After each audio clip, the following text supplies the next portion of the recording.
What? Huh. LeBron is acknowledging Brady's greatness. This is not a new opinion for him. If you remember, after that 28-3 comeback in what was that, 2016, he did the same thing. He, tweeted something that Brady was the GOAT. He even posted almost like a salute, him saluting on the uninterrupted, of him saluting Tom Brady. Greatness, acknowledges greatness, understands greatness. Game, as we say, game recognized game. So, from one GOAT to another. You know what I'm saying, Skip Bayless? Yep. Some things, you ever see like how you're walking down the street and animals walk up to one another, dogs will walk up to one another, they're like, oh, yeah, you a dog too? I'm a dog. Yeah, I know, yeah. Yeah. Where you live around here? Yeah, me too. I live around the street. Yeah. And a big dog acknowledges a big dog like, Yeah. And so LeBron is like, okay, bro, you go? Me too. Yeah, you got a big, you got a beard? Me too. You've done things that nobody else has done? Me too. Tom Brady doesn't have a beard. I'm just saying. No, the real Billy Goat. Billy Goat got a beard. Yeah. Got it. Yeah, I mean, if you grew up on a farm, you would understand that, Skip Bayless.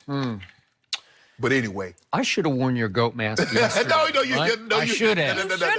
I should have. That would have been funny. that. I missed my boat on that. First But I just didn't want to rub it in. No. Yes, you did. You totally I wanted did. to I rub it in. totally respected But the plight you were in across the table. plus the fact LeBron does understand that when you look at Tom Brady, 13 AFC championship games, 9 Super Bowls, he's always in contention. And even when Tom Brady isn't in contention in the Super Bowl, the AFC team that does represent the AFC probably had to beat him to get there. And LeBron James, he might not always win it. But when he was in the Eastern Conference, Skip, if he wasn't, you had to beat him to get there. And now there's a good chance he might not be in the NBA Finals, but whoever comes out there, the West, gonna probably have to go through him. So in other words, he says, well, unless he's just watching the whole playoffs from home. I don't know. It's possible. You feel comfortable saying that? It's still possible. It's not going to be that easy. That ain't possible. And the thing is, LeBron also, Skip, by any metric, when you look at Tom Brady, what he's been able to do over his career, Tom did not play particularly well. Yes, that the touchdown-winning drive, he made some clutch throws. But throughout the entirety of the game, Tom didn't play well. He fumbled the football. He threw an interception. He skipped a couple of passes. Threw for 266. So is that the standard? Is that what we're going to do for Tom Brady? A guy that threw for five. Hold on. A guy that threw for 505. A guy that threw for 4-something and another 4-something. Now 262 is a gold standard for. I don't know why. My mind just wandered back to this guy I used to know and love, this guy named Michael Jeffrey Jordan. And he won 6 rings in 6 tries with 6 MVPs. Yeah. And so I started thinking, well, does that mean that those 6 rings also equal GOAT in basketball? Because if 2 + 2 equals 6 to me, right? I want you to stop that. Yeah, because I think LeBron inadvertently authorized the basketball GOAT being MJ. No. Yes. And even when Tom, Skip, what you're trying to do, I see what you're trying to do. And I caught on early. I'm glad I did. Because see, what you're trying to do, you're trying to equate whomever have the most rings. And that's not, rings is not the determining factor in GOATish, because there are more players, and even a more accomplished player, Bill Russell, has 5 more rings than Michael Jordan. He has as many MVPs as Michael Jordan. So let's talk about the player who has only 3 rings. Yes. Named LeBron James. Yes. Who fairly recently said on More Than an Athlete, he was sitting with the guys he grew up with, obviously, so he was pretty full of himself because he's preaching to a choir that loves him. No. Yep. He can preach to the congregation and they accept him too. He talked about coming back in 2016 in the finals on Golden State from 3-1 down, and the quote was, "That right there made me the greatest of all time.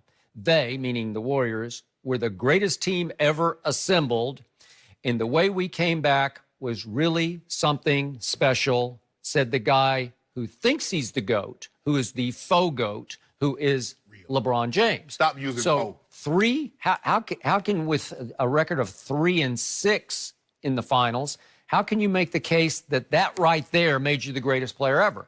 Because that greatest team ever assembled immediately, you've talked about the anecdote several times, but Draymond Green runs into the parking lot in tears and calls Kevin Durant and says, we need you. Yes. Please come and save us, right? And when I look back at that Golden State team, Steph, Clay, Draymond, I'm thinking, greatest team ever assembled? Now that I can see it with KD, and now that I can see it with DeMarcus Cousins, I say, wow, that is firepower. That's nuclear. But let me ask you, that team in 2016 was not that great. Okay. Well, when he said assembled, did KD, when he joined that team the next 2 years, did they win 73 games?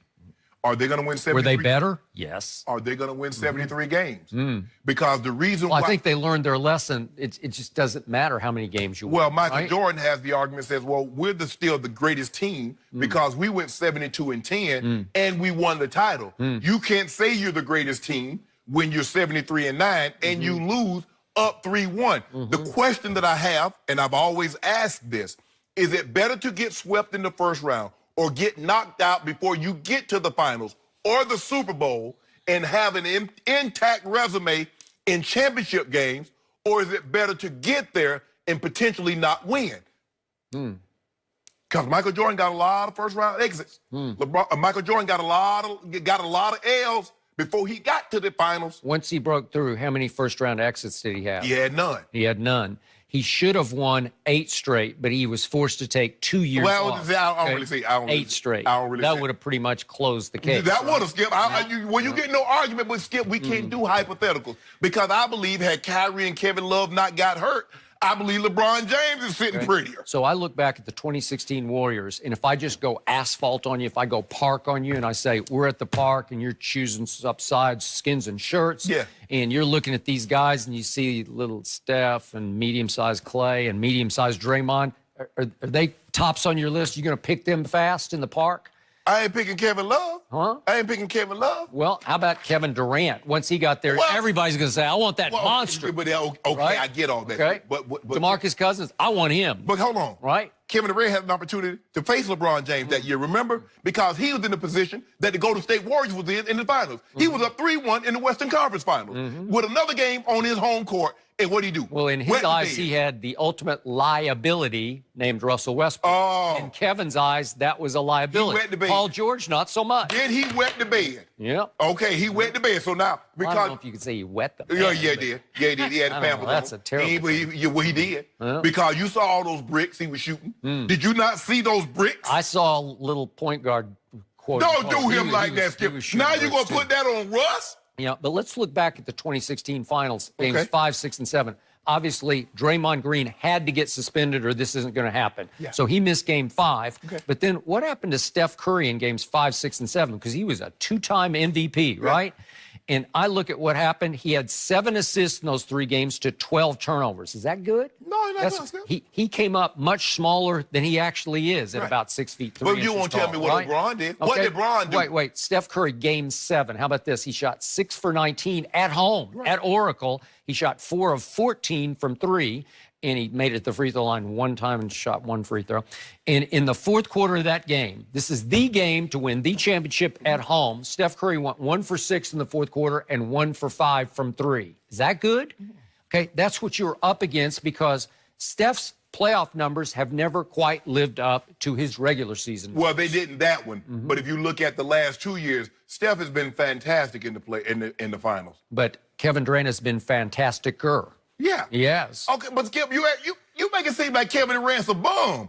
No, I don't. I mean, he was the difference maker. Okay, he made them invincible because he is the best player on the planet. Right now he is. No, he's not. You know, LeBron used to be. No. LeBron's not even playing anymore, Yes, but whatever. He'll play tonight. Well, okay. But you know, and I know. How can you have the audacity to make the contention that just because you came back on that Golden State team, that made you the greatest player ever? Because you actually admitted through the 6 rings that MJ's the GOAT. No, he didn't. Well, that's what he's saying. 6 rings equals GOAT. He didn't add no MJ. He put that in Tom Brady. No, he did. In effect, between the lines. Yeah.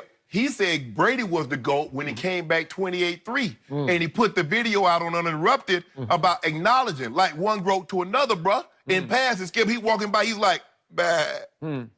That's what he did. So do you have the audacity to stand behind your claim that LeBron James is still the basketball GOAT? Yeah. What has changed? What has changed? Did LeBron go somewhere? Look at him. Look at it. Skip, look at it. Look at it right now. Woo! He hasn't gone anywhere. He done went and put on like 3 more pounds, 4 pounds of all muscle. I think that was way earlier this year. Oh, you think? Yeah, I don't think that was lately. I don't know, Skip. Yeah. Boy, look at them caps on the dip. So what I want to know is, Bulldoze. did you somehow scrub his legacy in the last month or so? No. Did you wipe out the meltdown against Dallas in the finals? No. Did you scrub and cleanse the meltdown in the last 3 minutes against my Spurs in Game 6, in which he had 3 unforced error turnovers? Whoa. Did they win the game? Thanks to Ray Allen. You don't do that with Tom Brady. When Tom Brady fumbled the ball, interception, all you say that he won the game. Don't do that, Skip. I know, but he won the game. This time, Ray Allen saved the game, and then they won the game. Malcolm. Hold on, Skip. Hold on. Okay. What about that 28 when Brady threw that pick 6? Okay, but Brady can't play defense. LeBron can play defense. Well, his defense can't play offense. Okay, but what did Tom do in the fourth quarter against the Legion of Boom? 124 yards and 2 touches. And what did LeBron do in overtime in Game 6? He was good, but my team he was great.